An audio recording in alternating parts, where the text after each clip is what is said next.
What is the flip back? Today we're going to be talking about the new MHA episode. This episode was interesting. Uh, it focused on Ochako and Toga. Eek! Anyways, I'm sorry. But this episode was weird. So, there's not much to note about the episode other than like the personal stuff. Um, so this episode's gonna be very quick, but we get a little bit more of Toga's backstory, and it's more fucked up than I thought it was. Her father beat her for, you know, being her. Like, but yeah, everybody just hated her. Everybody was like, I didn't realize that everybody hated her. And it's like, you guys are just jealous because Toga looks really, really, really hot. I'm sorry. Um, so then they start fighting again, and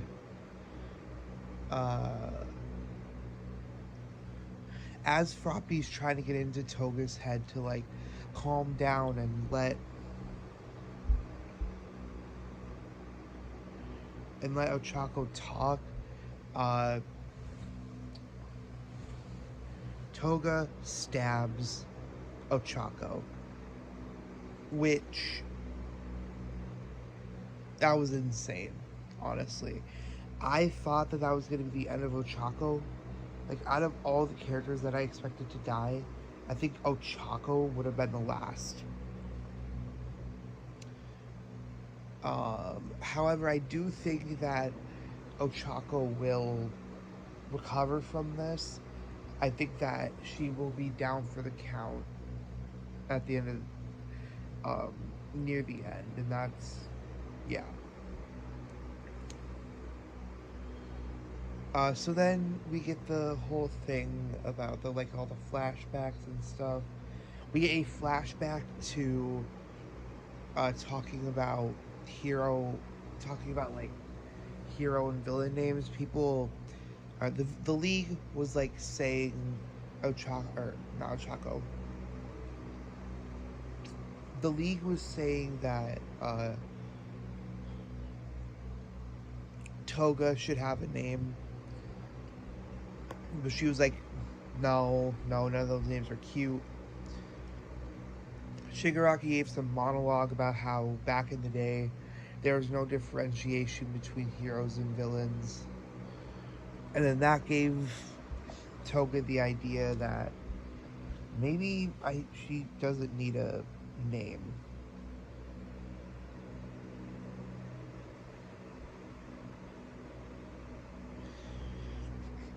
So yeah, then we cut back to present day, and Ochako is like saying that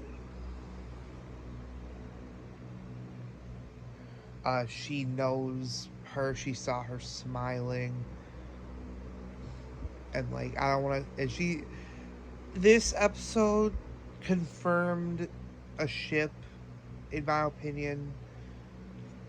But I do think that it's not going to happen. I don't think that it's officially going to be a relationship. I think it's just like admitting crushes. But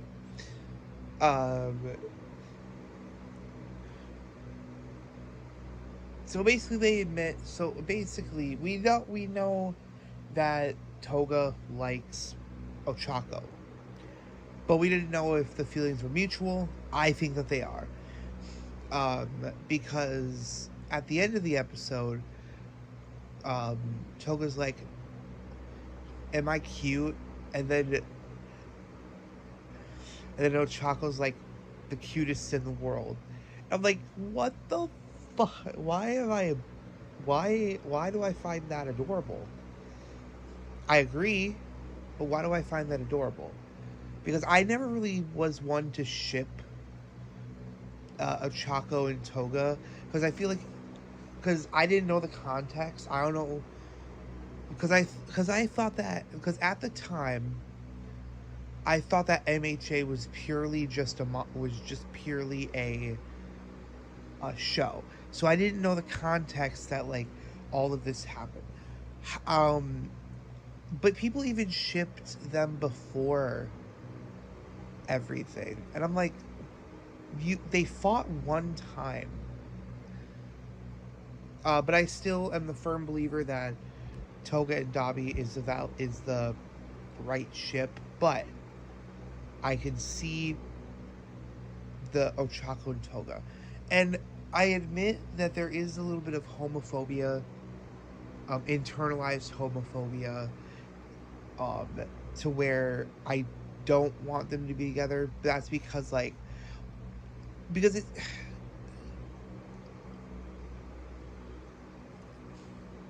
Because I never understood the whole enemies are lovers type thing. It can work. It can work. But it has to be that the villain is like morally correct and the hero is fighting for good.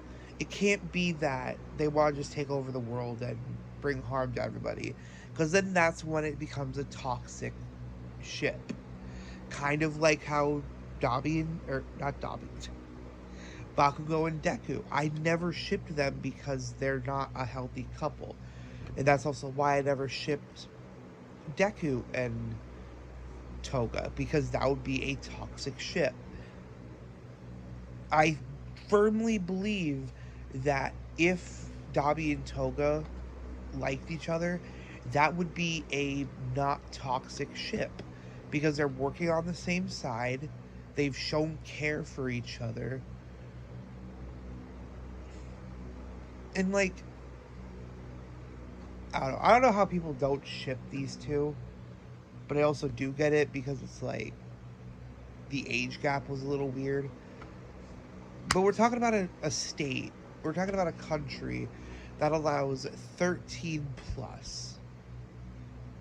So yeah, I don't think that 17 and like what 21 is horrible, given the context. It's still weird, don't get me wrong, but it's not illegal. I don't know, I'm gonna have to look up and research a whole bunch of stuff about that, but it's not horrible depending on where you are. But given the fact that it's 13 plus in Japan, I don't think that we should worry about, uh, you know, if you know what I'm trying to say. But anyway, then we come to find out that Toga says that she loves animals, boys, girls, villains, heroes. And I was like, hold up. Animals? So she is in love with animals.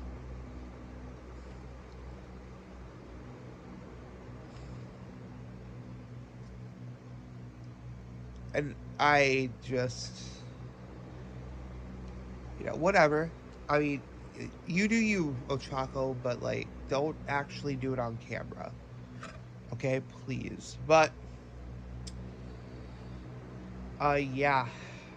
So that's the review for today. Sorry that it's shorter, and sorry if it's low energy. I just woke up and instantly started watching this episode, remembering that it's Saturday. So yeah, overall this episode was pretty good. I'm gonna give it an 8.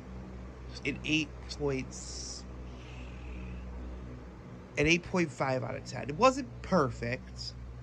It wasn't the most riveting episode, but it answered some questions, plus it's a Toga episode, so it's like, Toga, if you know, you know. Anyway, I'll see you guys later, and I'll see you guys whenever I upload another video, which will probably be I'd say Monday if I don't premiere it, which I most likely will. But yeah.